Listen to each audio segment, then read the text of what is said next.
ചക്കയും വാങ്ങി ലോഡും കൊണ്ട് പാലക്കാട് നിന്ന് അളിയനെയും കൂട്ടി ഞങ്ങൾ രാത്രി ഒരു 10 മണിക്ക് എത്തേണ്ടതായിരുന്നു. ഞങ്ങൾ 2 മണിക്ക് ലേറ്റായിട്ടാണ് എത്തിയത് കേട്ടോ. അപ്പോൾ ഒരു മണിയായപ്പോഴത്തേനും നമ്മൾ എത്തിയ വഴിക്ക് തന്നെ ഒരു പെട്ടെന്ന് ആൾക്കാരൊക്കെ വന്ന് ലോഡിറക്കാൻ തുടങ്ങി. ആദ്യം തന്നെ മറ്റേ മാങ്ങയൊക്കെ അവർ ഇറക്കി പല വണ്ടിക്ക് സൈക്കിൾ വണ്ടിയിലാണ് കൊണ്ടുപോകണത്. സൈക്കിൾ വണ്ടിയിൽ ഇറക്കി കൊണ്ടുവർ പോയി. അതിനുശേഷം പിന്നെ മേളിൽ നിന്ന് എടുത്തില്ല, ആദ്യം ബാക്ക് ചെയ്യുന്നതായിട്ട് എടുത്ത് പിന്നെ ചക്ക എടുക്കാൻ തുടങ്ങി. ചക്ക അവിടെ വെച്ച് തൂക്കി എടുത്ത കേട്ടോ.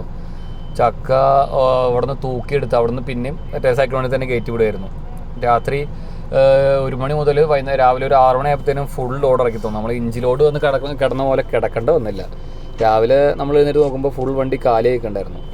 ഞാൻ എഴുന്നേറ്റ് ഇപ്പോൾ കാണുന്നത് പന്നിക്കൂട്ടന്മാർ ചക്ക പഴുത്തത് താഴ്ത്തിട്ട് കളഞ്ഞത് തിന്നാൻ വേണ്ടി വന്നേക്കുന്നത്. ഈ പന്നി അമ്മയും മക്കളൊക്കെ ആയിട്ട് വെള്ളയും കറുപ്പൊക്കെ ആയിട്ട് ഫാമിലി ആയിട്ട് വന്ന് നല്ല രസമുണ്ടായിരുന്നു കാണാനായിട്ട്. നമ്മുടെ നാട്ടിലൊക്കെ കാണുന്ന പോലെ കരിമണ്ണല്ലേ, നല്ല വെള്ളപ്പന്നിയായിരുന്നു. ഇവിടെ തൃശ്ശൂർ മുതലാളിക്ക് പൈസ തരാൻ മടിയൊന്നും ഇല്ലെങ്കിലും ഇവിടുത്തെ വണ്ടി ലോഡിറക്കിയവന് പൈസ തരാൻ ഭയങ്കര മടിയുണ്ടായിരുന്നു. 70,000 വന്നു, ബാക്കി 2,000 കീറി പറഞ്ഞ് നോട്ടൊക്കെ തന്ന് നമ്മളെ കുറേ നേരം പിടിച്ചു നിർത്തി പോസ്റ്റാക്കിയിട്ട് വിട്ടത്. അവിടെ നിന്ന് നേരെ വണ്ടി എടുത്ത് അമരാവതി ബ്രോക്കർ ഓഫീസിലേക്ക്, അതാണ് അടുത്തത്. ഇതാണ് മഹാരാഷ്ട്ര പോലീസിൻ്റെ അംഗംപെട്ട്. നമ്മുടെ വണ്ടി കണ്ടു കഴിഞ്ഞാൽ അവന്മാർ സെൻട്രലിൽ നിന്ന് ഫോട്ടോ എടുക്കും. ഈ പറഞ്ഞ പോലെ എന്താ പറയുക, ഫൈൻ അടിക്കാൻ വേണ്ടിയാണെന്ന് കാണിച്ചിട്ട് നമ്മുടെ കയ്യിൽ നിന്ന് ചായക്കാശ് വാങ്ങണം. 100, 200, 300, 500 അവർ പറയും. ഇങ്ങനെ ഫോട്ടോ എടുക്കും. സാധാരണ നമ്മൾ നിർത്താറില്ല, ഇടിച്ച് കൊല്ലാൻ നോക്കണ പോലെ കാണിച്ച് നമ്മൾ വണ്ടി എടുത്ത് പോകാൻ മതി. പക്ഷേ ഇപ്രാവശ്യം നമ്മൾ നിർത്തി കൊടുത്തു. നമ്മൾ എന്തായാലും ഈ പറഞ്ഞ ക്യാമറ വെച്ച് ഉപകാരപ്പെടണമല്ലോ, അതിൻ്റെ സന്തോഷത്തിന് നമ്മൾ നിർത്തി. പൈസ കൊടുത്തു അവന്മാർ 300 രൂപ വാങ്ങിച്ചു കേട്ടോ. അല്ലാതെ വിട്ടില്ല. കാരണം എന്താ വെച്ച് കഴിഞ്ഞാൽ നമ്മുടെ നമ്പറേറ്റിൽ ചെടി വെച്ചായിരുന്നു. കാരണം എന്താ വെച്ച് കഴിഞ്ഞാൽ ഇവിടെ എല്ലാവന്മാരും ക്യാമറ ഒക്കെ പിടിച്ച് നിൽക്കല്ല. അപ്പോൾ നമ്മൾ ഇഷ്ടപ്പെടാൻ വേണ്ടി ചെയ്തതാണ്. അവന്മാർ അതും പറഞ്ഞ് എന്താ 500 വേണമെന്ന് പറഞ്ഞു. അവസാനം 300 രൂപ ഒതുക്കി നമ്മൾ പോകുന്നു.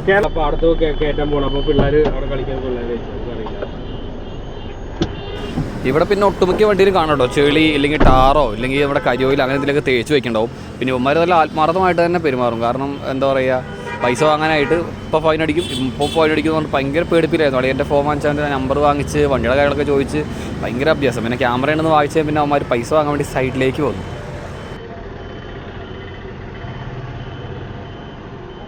അളിയന് ടൈമിംഗ് ഉണ്ടായില്ല, ക്യാമറയുടെ മുമ്പിൽ എന്തിനാ കാശ് കൊടുത്തത്, അതുകൊണ്ട് അത് നമുക്ക് കറക്റ്റ് കിട്ടിയില്ല. പക്ഷെ അവൻ വാങ്ങിച്ചു, അത് സ്ലിപ്പ് പോലും തന്നില്ല കേട്ടോ. സാധാരണ അവിടെ സ്ലിപ്പ് തരാറുണ്ട്. അങ്ങനെ പ്രോഗ്രസ് വന്ന് വണ്ടി ഇട്ട് രാത്രി കഞ്ഞിയെല്ലാം വെച്ച് കുടിച്ച് എന്നിട്ട് രാവിലെ മാർക്കറ്റ് വന്ന് ഈ പച്ചക്കറിയും ചിക്കനും കാര്യങ്ങളെല്ലാം വാങ്ങിച്ച് ഫുഡ് ഉണ്ടാക്കണ പരിപാടി. ഇവിടെ മാർക്കറ്റിൽ ഈ പറഞ്ഞ പോലെ പച്ചക്കറിയൊക്കെ ഭയങ്കര പൈസ കുറവാട്ടോ. നല്ല സാധനം കിട്ടും ചെയ്യും, എന്താ പറയുക, പൈസയും ഭയങ്കര കുറവാണ്. ഒറ്റ സ്റ്റൗ ഉള്ളൂ, അതുകൊണ്ട് നമ്മളെന്ത് ചെയ്തു, നേരെ കഞ്ഞി വെച്ച് ചോറ് വയ്ക്കാൻ വെച്ചിട്ട് നമ്മൾ പച്ചക്കറി എല്ലാം ക്ലീൻ ചെയ്ത് ബക്കറ്റിൽ വെള്ളമൊക്കെ എടുത്ത് എല്ലാം റെഡിയാക്കി വെച്ച് അരിഞ്ഞ് എല്ലാം സെറ്റാക്കി വെച്ചു. അപ്പോഴത്തേനും ചോറായിട്ടുണ്ട്.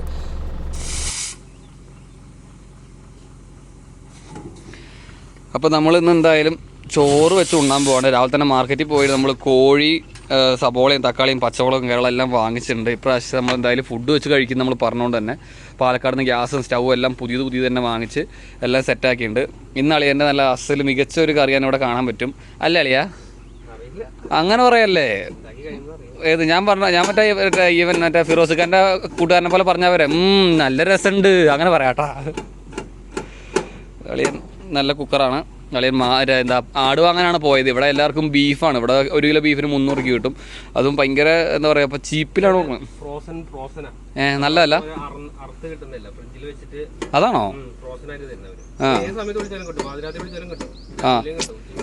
പക്ഷെ അത് പോത്തല്ലാന്നും പറയുന്നുണ്ട് ചിലർ, കാളയാണെന്നും പറയുന്നുണ്ട്. അപ്പോൾ നമ്മളത് എടുത്തില്ല കേട്ടോ. പിന്നെ ഇവിടെ വന്നിട്ട് ഇപ്പോൾ നിറച്ചും മലയാളി വണ്ടിയാണ്. മലയാളി എന്ന് പറഞ്ഞാൽ പാലക്കാടുകാർ പിന്നെ തൊടുപുഴക്കാർ വണ്ടിക്കാരാണ് മൊത്തം. ഈ കിടക്കുന്ന തീയൻ വണ്ടി ആളുടെ ഒരു മലയാളിയാണ്. അപ്പുറത്തുള്ളത് മലയാളി വണ്ടിയാണ്. അതിൻ്റെ അപ്പുറത്തൊരു അണ്ണനാണ്. 5 വണ്ടിക്കുള്ള ഒരു മുതലാളിയാണ് കേട്ടോ. ഇവിടെ ഇപ്പോൾ ഒരു 10 വണ്ടിയോളം നിൽക്കുന്നുണ്ട്. ഇത് നമ്മുടെ തൊട്ടുപുറത്തുള്ള ഒരു താമരശ്ശേരിക്കാരാണ്. അപ്പോൾ എന്താ പറയുക, ഇന്ന് നമുക്ക് എന്തായാലും ലോഡാവാൻ തോന്നുന്നില്ല. അപ്പോൾ ഫുഡെല്ലാം വെച്ച് കഴിച്ച് ഇന്നങ്ങനെ കൂടാം. നമ്മുടെ വണ്ടിക്ക് ഓവർ മൈലേജ് ഒന്നും ഇല്ലെങ്കിലും വണ്ടിക്ക് ബാലൻസ് ഉണ്ടായിരുന്നു. 15 രൂപ വണ്ടിക്ക് ബാലൻസ് കിട്ടി കേട്ടോ, നമ്മുടെ ചിലവുകളെല്ലാം കഴിഞ്ഞിട്ട്. ഇതുപോലെ തന്നെ തിരിച്ചും ഈ ഒരു വാടക കിട്ടിയാൽ നമുക്ക് ലാഭമാവും. കഞ്ഞി ഊറ്റാൻ വേണ്ടി നമ്മൾ ഡ്രൈവർമാർ ചെയ്യുന്ന ഒരു പരിപാടിയാണ് ഈ പറഞ്ഞ പോലെ വണ്ടിയുടെ സൈഡിൽ വെച്ച് കഞ്ഞി ഊറ്റി ചോറാക്കണ ഒരു വിദ്യയാണ്. നമുക്ക് വീടുകളൊന്നും ചെയ്യാൻ പറ്റില്ല, കാരണം വീട്ടിൽ ഞങ്ങൾ സെറ്റപ്പ് ഉണ്ടാവും. നമുക്ക് സെറ്റപ്പ് ഇല്ലാത്തതുകൊണ്ട് ബാറ്ററി ബോക്സിന് സൈഡിൽ സെറ്റ് ചെയ്തേക്കുക. ചോറ് താഴത്ത് പോകുന്നുള്ള പേടിയാണ് അളിയൻ അവിടെ നിന്ന് നോക്കണത്. വീട്ടിലത് ഇവിടെ എന്താ പറയുക, അവിടെ പന്നിയാണ്, ഇവിടെ പട്ടിയാണ്. അങ്ങനെ കറങ്ങിയടിച്ച് ഇറക്കണ്ടായിരുന്നു. ചിക്കൻ ആയതുകൊണ്ട് നല്ല മണം വന്നിട്ടേ ചിക്കൻ കറി ആയിട്ടല്ല, നല്ല റോസ്റ്റ് പോലെ വെച്ചത്. നല്ല ചിക്കൻ കറിയും നല്ല ചോറുമായിരുന്നു. അടിപൊളിയായിട്ട് എന്തായാലും ഭക്ഷണം എല്ലാം കഴിച്ച് ഇന്നത്തെ ദിവസം ഇവിടെ കിടക്കുക. നാളെ ലോഡായാൽ ബാക്കി കാണാം. ബൈ.